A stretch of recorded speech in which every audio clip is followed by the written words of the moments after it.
Welcome one, welcome all. It is the Sports Friday takeover of the Digital News Desk. He is Eric Boynton. I'm Dave Schrader. Our graphics are working and everything is off and running. Packers versus Texans, heavyweight showdown. What strikes you about this matchup? Oh, I mean, for me, it's what we've built up all year has been built up as two of the best young QBs out there. Where you got C.J. Stroud and Jordan Love going head-to-head. That is probably the best matchup. We always like to say, compare quarterbacks. Remember, they do not play each other on the field. But they must match each other. Yes, exactly. And, getting to C.J. Stroud might be the biggest key for the Packers. At least I think so. This year, he has 4 interceptions. They have 1 loss as a team. Half of those interceptions come against the Vikings in their 1 loss. I think that was 34-7 they lost to the Vikings.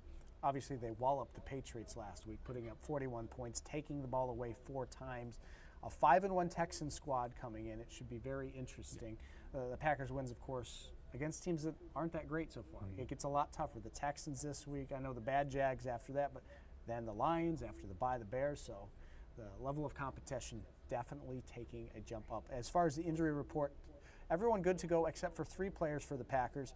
Devontae Wyatt, the defensive lineman, once again ruled out. Dontavion Wicks with a shoulder injury. The receiver is questionable after he practiced in a limited fashion all week. And Colby Wooden is questionable as well. A litany of injuries for Houston. A bunch of key defenders and others are out. Let's list it for you. Azeez Al-Shire, the linebacker, is out.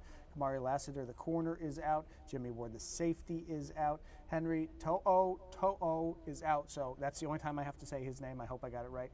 Robert Woods, the receiver, is out. A few questionable as well. So the Packers have the health advantage. They have the home field advantage, but it's going to be in the 70s. They're going to wear the winter warning uniforms, all whites. It's not going to be anything like winter. And the last time the Texans came to town, it was a snow globe game, not this time around.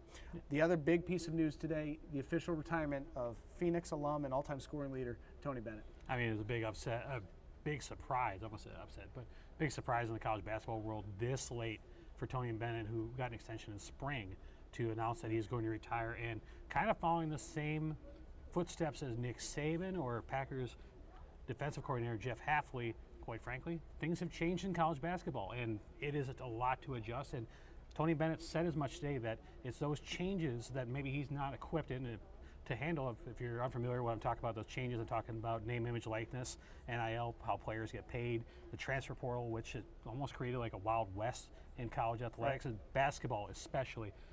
And now you see a coach that won a national title, 433 wins. Now he's stepping aside.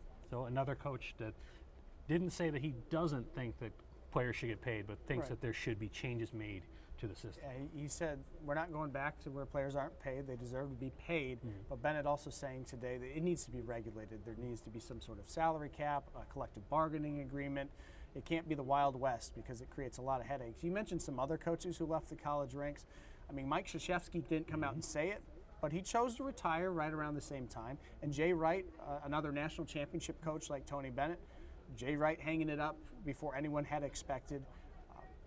I don't know how many more coaches are going to make this move, but especially in the college basketball ranks, you've got some very, very big names who have won national titles in recent years taking the exit ramp at the same time that the portal and NIL came into vogue. So very interesting. We wish Tony Bennett the very best with his retirement.